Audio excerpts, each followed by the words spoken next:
I just want you to look up a little bit. Do you feel that? Yes. Good. That was some really good movement on there. You know what? My headache is disappearing.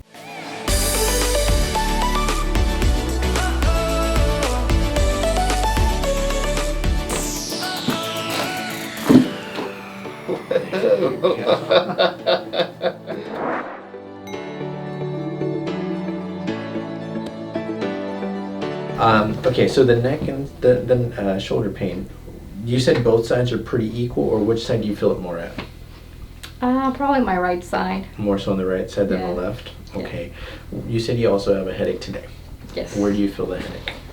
On this side. More on the right side here as well. Okay.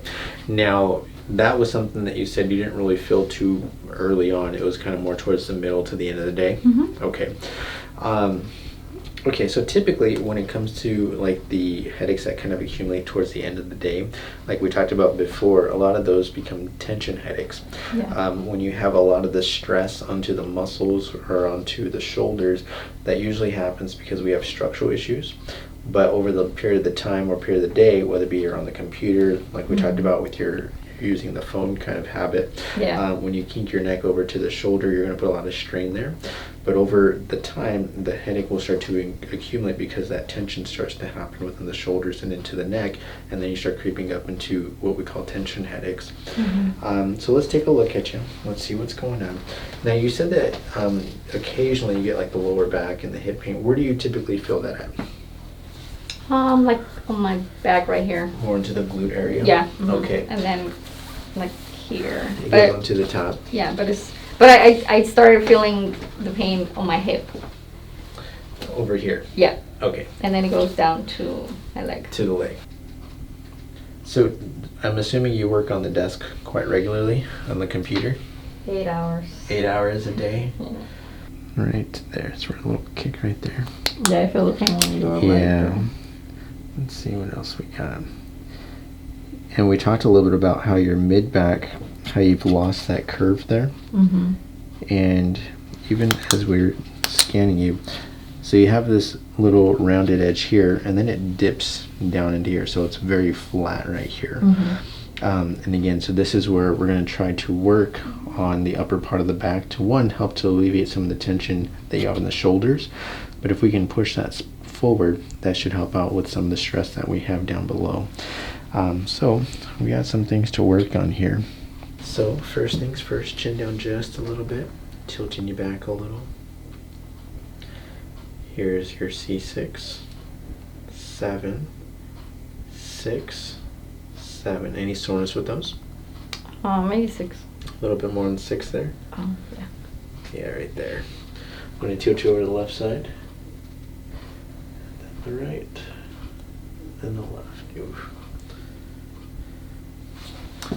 Going to be fair, turn your chin to the left.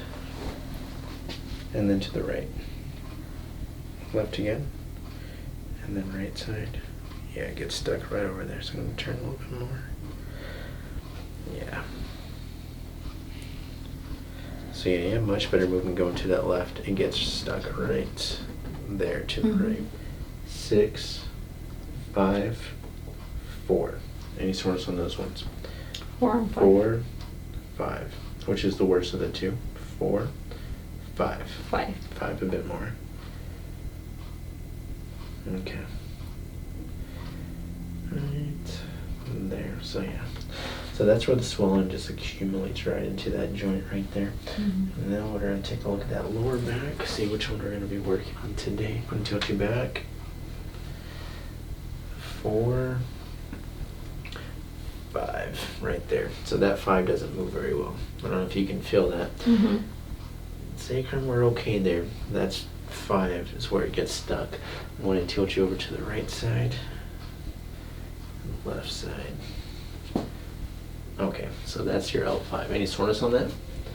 A little bit. Not too bad? Okay, yeah. So that's the one on that bottom here where the L5, where it kinks over, sends you over to that left side here. So we're going to work on that. Like I said, we're going to try to push that down. And so the way it's working here is that wedge is on the right, but your scoliosis is to that left side. So that curvature that you have here. So we're going to want to work on what we call the high side of the rainbow. So when that rainbow or the curve goes to the left side, we're going to always want to work on this side, so we can try to crank that down to see if we can get that curvature out of there, okay? I'm not expecting a miracle on that, but if we can reduce that a little bit, that's going to help a lot, okay? We're going to get you on the right side here. And as you relax the shoulders, good. You're just going to let your ear drop onto the side. I'm going to stabilize you with the left hand. I'm just going to give a little bit of a push here, okay? All right. Good. And as you relax your right shoulder again, I just want you to look up a little bit. There you go. You okay? Yes. All right, good. Did you feel that? Yes. Good. That was some really good movement on there. You know what? My headache is disappearing. Your headache's disappearing? Yeah. Good. Well, that's pretty instant, huh? Yeah. Good. Good. Turn to your left and then turn to your right. Good. Feel lighter. Lighter. A little looser there. Good. There you go. Good. Give it a little bit of a push right there, okay? Drop that shoulder. There you are. There it is. Oh. Good. That one hurt. Yeah, that's okay. Coming up, let's get you walking it off a little bit. And what I actually want you to do, standing right here, I'm just going to have you walk back and forth here, just so we can get some movement on there. This one felt good, but this one is like... You felt a little more stiffness, a little Yeah. soreness on that? That's Yeah, okay. a little bit. That can happen. Alright, one more time back and forth. I want to get you on that table over here, okay? Alright, how's it feeling right now? Better. 1, 2, 3, 4, 5. Right there. Arms down to the side for me. Good. Good. Breathing in. Let it go. Drop the shoulders. Relax the belly. Nice. So the reason why I'm having you walk after the adjustment is because when I do the adjustment, we're getting movement into there. Now, like I said, the work happens here, but the rest of it happens when you're outside the office. So the movement actually helps to pump out some of the inflammation and the swelling out of the joint, but then it allows your body to start the process of undoing all that stress that's accumulated over the years. So just with that stuff, how's it feeling in the lower back, on the neck? How's everything feeling? Good. Doing okay? Yeah. Good. All right, let's take a look at you here. Not bad for your first adjustment. You did good. Good. Yeah, we got some really good movement on those joints, so I'm really expecting some good things for you. Good. Good, you need it, huh? Yeah. We're trying to get that joint to come back this way, but we're trying to get pressure off of that joint, that nerve, where it's putting a lot of tension onto those muscles. When you have irritation there, when there's instability within the spine, the muscles are your body's first line of defense to create stability, and that's where a lot of the tension and tightness comes in. Now, massage is great and it helps you to feel better, but unfortunately, if there's a structural issue within the spine, those muscles, they'll relax after the massage, but unless this isn't if this isn't corrected, then those muscles need to tighten up because it's trying to guard that spine again. And that's why massages, they help for a little bit, but then they come back. You know, so I agree that massages help really a lot of people, but in terms of the structure, if we don't take care of that, it's going to have to, you know, keep getting corrected there.